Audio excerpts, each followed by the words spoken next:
I'll move on. The Anguilla Tourist Board's overspending and lack of accountability. Madam Speaker, imagine our surprise when a few months into office, the Anguilla Tourist Board's board and lead member of the operations team indicated that they were in trouble. They had spent all of the money allotted to them for the year because the former director of tourism indicated to them that they could spend all the funds because the former minister, again, the member for Road South, had promised a supplementary budget. This was the information that the accountant provided, Madam Speaker, to the now director and the board. This information was reconfirmed in a meeting with Cabinet, Madam Speaker. So imagine, through government's budgetary process, the Anguilla Tourist Board is allotted about 8 million EC dollars. But the former director would have told the accounting team, please work with a budget of $12 million instead of 8 million, because the minister has promised a supplementary budget. Well, Madam Speaker, I can tell you that that is not how this process is supposed to work. You are supposed to work within the confines of your budget.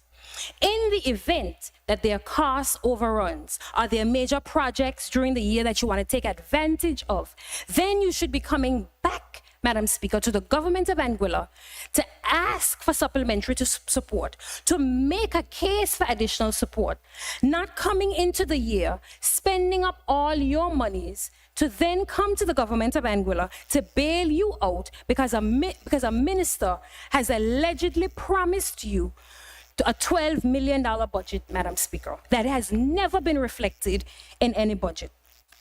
But I go further, Madam Speaker, because it's important to delve a little bit deeper, Madam Speaker, in relation to the Anguilla Tourist Board, because when the Anguilla Tourist Board came to us and said they needed additional funds to be able to continue all the great work that they want to do, the Honorable Premier said, and rightfully so, well, I need an account of where these funds have been spent. And so the operations team at the Anguilla Tourist Board was then tasked with creating a report that detailed how spending would go, Madam Speaker. And so, Madam Speaker, I want to share with the general public some of the details of this alarming report. Over the 5-year period from 2020 to 2024, the Anguilla Tourist Board recorded a growing trend of meals and entertainment expenditure totaling over 300,000 US dollars. That is over 800,000 EC dollars, Madam Speaker. Funds that could have definitely gone towards the electricity credits that the loyal opposition continues to speak about. While certain expenditures are in line with typical board governance and staff appreciation practices, numerous patterns point to a lack of spending discipline, insufficient policy controls, and a blurred line between public service and personal gratification. Let me repeat that again, Madam Speaker. I'm reading from a report. I didn't make this report up. I didn't create this report. Insufficient policy controls and blurred lines between While certain expenditures are in line with typical board governance and staff appreciation, numerous patterns point to a lack of spending discipline, insufficient policy controls, and blurred lines between the public service and personal gratification. This report synthesizes all the years and provides analysis and identifies red flags and recommends governance indicators. Madam Speaker, in 2022, 19,000 EC dollars was spent on a Christmas dinner. Frequent personalized birthday spending, vague C. Stacy charges. And I want to put this into perspective. Whenever you hear me reference C. Stacy, it means that there's no supporting documentation, which is a critical part of any audit trail. But instead of having an invoice or supporting documentation, all it has attached is a memo that says, see Stacy. Well, we can't see Stacy because Stacy is no longer there. And that is why, Madam Speaker, reporting and auditing documentation is so important, because long after we leave institutions, they are there. They are there to protect us, and they are there to protect those who remain in the organization. In 2023, $98,000 was spent, Madam Speaker, in the same budgetary head. Executive discretion spending, off-island trips, luxury venues, repeated gift purchases, all these are in the report, Madam Speaker. In 2024, Madam Speaker, 112,000 EC dollars was spent in that head. 2 major events, $50,000, Madam Speaker. Recurring birthday spending, vague transaction justifications. And I want to put things into perspective, Madam Speaker, because in 2020, in the same head, in total, we spent 10,000 EC dollars the entire year.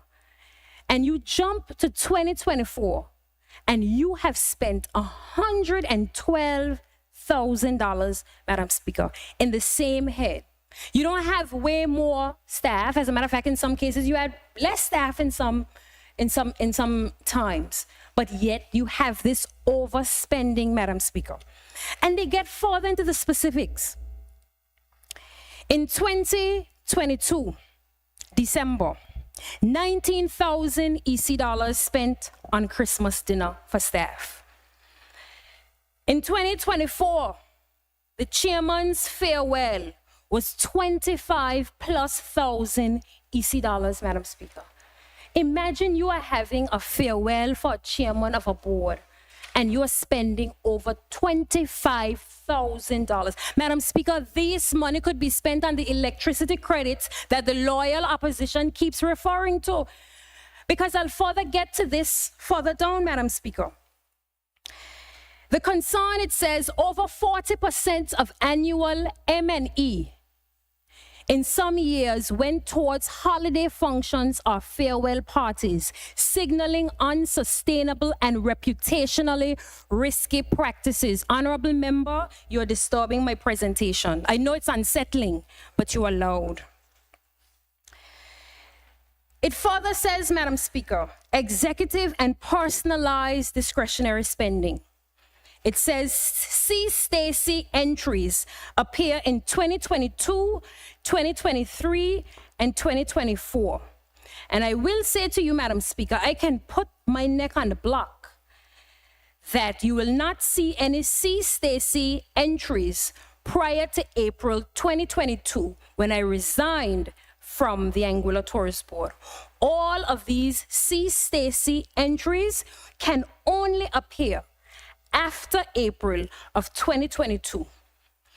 Madam Speaker, totaling thousands of dollars. Examples include Aurora Resort, Village Bakehouse, Eyes Wide Shut tickets, and the concern, Madam Speaker, lack of transparency, audibility, and business justification undermines financial governance. Madam Speaker, this is a report I'm reading from, a report that has been verified by the accountant who met with Cabinet when the report was being presented, Madam Speaker. Weak internal controls and documentation. Descriptions such as lunch with CMO, see Stacy, and walking through lunch appear often without names, justification, or purpose. Recurring personal gifts to directors, staff, and retirees without documentation or policy alignment. As a matter of fact, Madam Speaker, there were a number of draft policies left in 2022. To date, the board has told us when they met with Cabinet that those policies still remain in draft.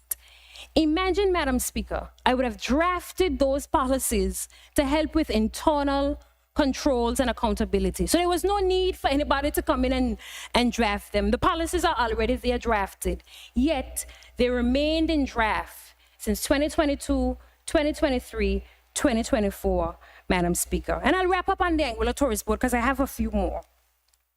Conclusion.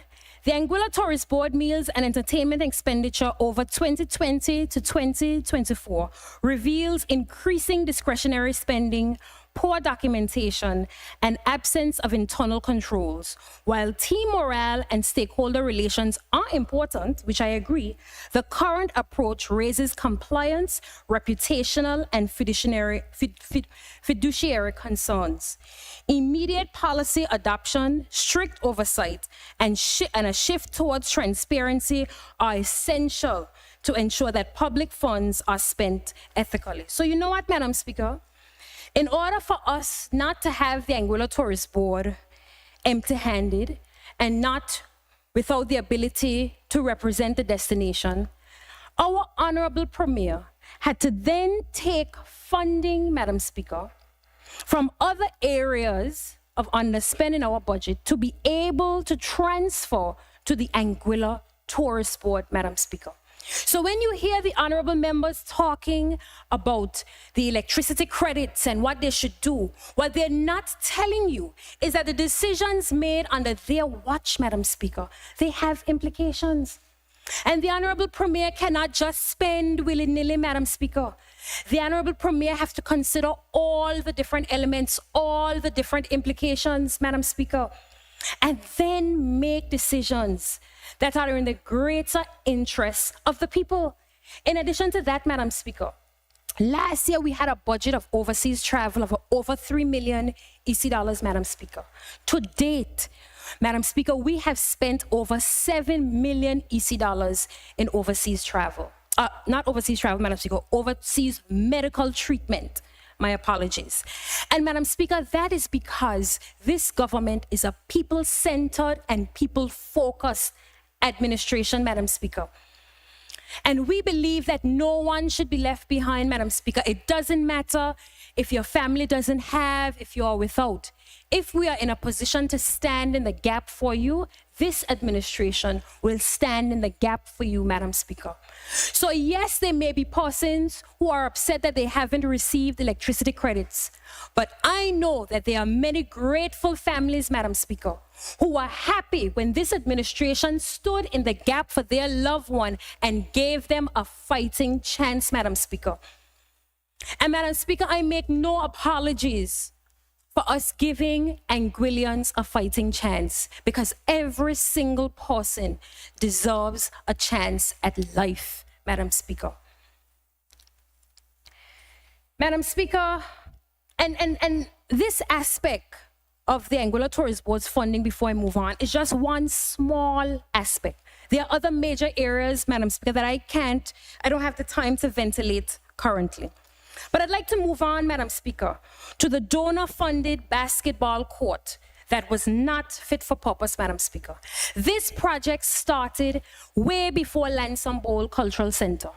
And as soon as Lansing Bowl Cultural Center started, Madam Speaker, the work on that project ceased.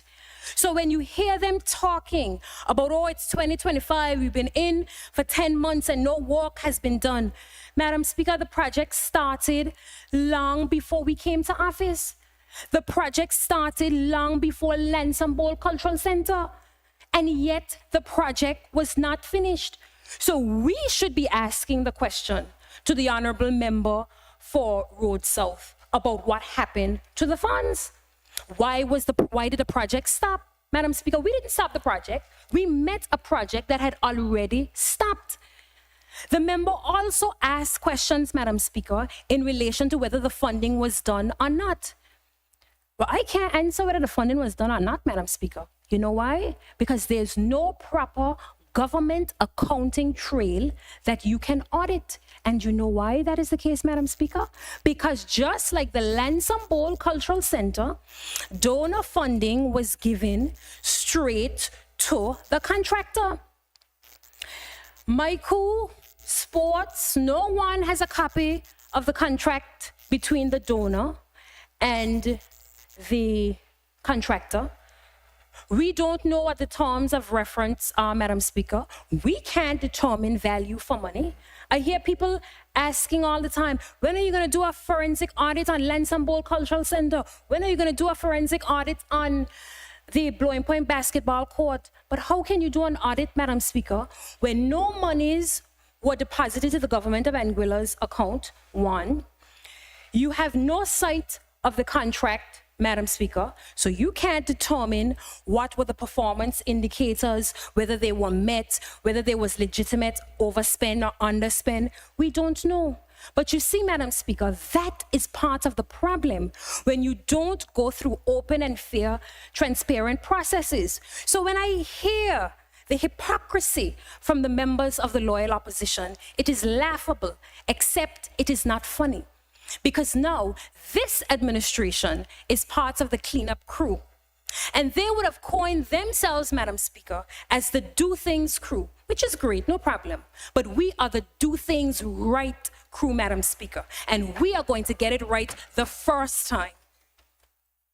Madam Speaker, I move on to returning the compulsory acquired lands at the Blowing Point Ferry Terminal. And I've gotten so many complaints. Oh, you guys need to do something about the traffic at the ferry terminal.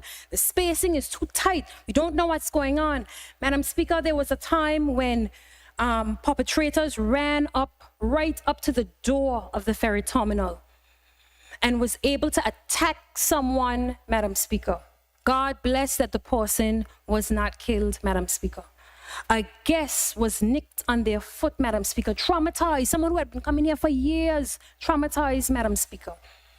Why? Because we don't have the necessary lands to properly, Madam Speaker, properly secure our port. Had that port been an airport, it could not operate. Because based on the regulations, Madam Speaker, we could not have persons in such close proximity to a port. But Madam Speaker, we are rushing to say that we are doing things. Imagine coming into office. The lands are already compulsory acquired, and you decide to return those lands back. And there was something that was mentioned earlier. I think the honorable member might have made an error when he said they were already paid for. They weren't already paid for, Madam Speaker, but they were already compulsory acquired. So all you had to do now was go through the process of negotiating the price for those lands and move forward. Instead, you decided, let me give these lands back because there's no need for lands to improve traffic flow or security at the Blowing Point Ferry Terminal. So you return them, and now government has to go back through the process of trying to acquire said lands. What sort of foresight is that, Madam Speaker? We're talking about visionary leadership and all of these things. You didn't have to go through the process of compulsory acquisition. The dedicated public servants had already gone through that process with the necessary persons. You just had to negotiate giving persons fair compensation for their property, Madam Speaker, so that we could utilize the desperately needed funds, Madam Speaker. And Madam Speaker, I hope you realize there's a consistent trend here, Madam Speaker, because who again is at the center of this? The honorable member for Road South at the center of this. The person who constantly touts on radio, Madam Speaker, about accountability, fairness, and transparency, Madam Speaker, trying to distract persons from the facts by constantly repeating that I went on a cruise, Madam Speaker, in August, constantly repeating it, Madam Speaker, as a distraction. Madam Speaker, I didn't use government's funds to go on vacation. I used my personal funds. The member would have used his personal funds to build his house and go off-grid solar, and I've used mine differently. We are all being compensated for the work that we do, Madam Speaker. So I don't see why this should have been a topic constantly being ventilated in the public domain when the same honorable member should be able to account for all of these things that he's at the center of, Madam Speaker. Madam Speaker, I'll move on further. there was a huge announcement by the Honorable Member for Island Harbour about free dialysis, Madam Speaker. When we came into office, Madam Speaker, we continue to get all sorts of reports from dialysis patients. We are still being charged. We are still giving bills. I mean, it was a very frustrating period for us, Madam Speaker, because we couldn't understand why were people constantly being charged.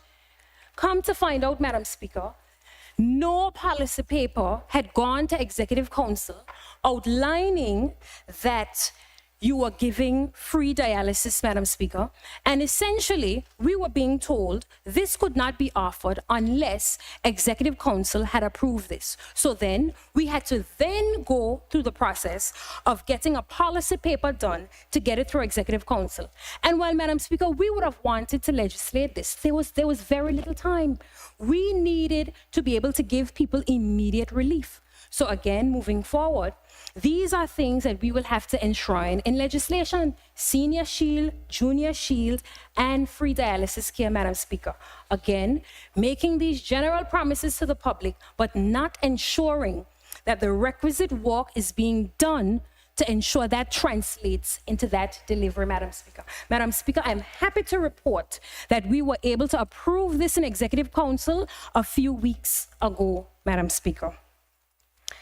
Madam Speaker, sending sixth form over to the Anguilla Community College without a well-planned transition strategy or the requisite budget to facilitate such crucial transition, Madam Speaker. Madam Speaker, how do you send over a whole grouping of students with just one new position, a coordinator? No additional funding for additional teacher support, none of those things, Madam Speaker. So who then now has to step in and try to remedy some of the challenges that both students and parents continue to face in relation to that? The cleanup crew, Madam Speaker. The do things right crew. But that's okay, Madam Speaker. I love a challenge, and I will continue to work on the challenges day in, day out, until we get them right, Madam Speaker. Because if it is one thing I do is when I commit myself to adjusting something and writing something, I do it, Madam Speaker. That's why, Madam Speaker, upon coming into office, I could find the funding to pay the junior Calypsonians, Madam Speaker, and the troops, because those were promises that I made, Madam Speaker. And when you make promises, you keep them. Madam Speaker, you hear all this rhetoric out in the public domain, but one thing the loyal opposition cannot say is that we made a specific promise and we have broken that specific promise. We promised GST relief, Madam Speaker, and we outlined specifically the GST areas that we would suggest. We didn't just give a blanket statement. We outlined the 4 areas in the GST structure and how we would adjust them. And we did exactly that, Madam Speaker. We adjusted those areas, Madam Speaker. Madam Speaker, when I went on the rostrum in Valley North and I promised that we would find the funding to compensate the troops and the junior Calypsonians, that is what we did when we came into office, Madam Speaker. Madam Speaker, we never promised $500 ANGLEC credits, never once. We have always said that we understand that people are overwhelmed and they need support and they need some level of relief. So we accept when this administration was giving their $500 credits, Madam Speaker, but we have always maintained that we don't need $500 credits, Madam Speaker. We need lower cost of electricity that is sustainable, Madam Speaker. Our economy depends on it. Our supermarkets depend on it, Madam Speaker. Lower energy costs will benefit every single member of this country, Madam Speaker. It doesn't matter who you are or where you go. And that is why we are steadfast, Madam Speaker, in our path to get to renewable energy integration. Imagine the member coming here today saying, I think we need to chart a different course. Continue to keep the electricity bills high and focus on putting the electricity underground. I'm not disputing that we should look at putting electricity underground, Madam Speaker. But to say that you should abandon renewable energy for the other, I think that is absolutely outrageous. And Madam Speaker, the records are there. The member is on record saying he thinks we should not worry with renewable energy anymore and put it underground. But Madam Speaker, putting it underground does not bring the cost of electricity down.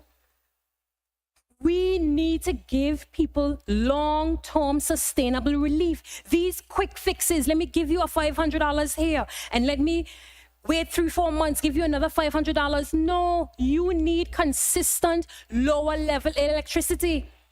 So when the members of the opposition get on radio and say, oh, they're not doing this for you and they're not doing that for you, we never promised those things, Madam Speaker.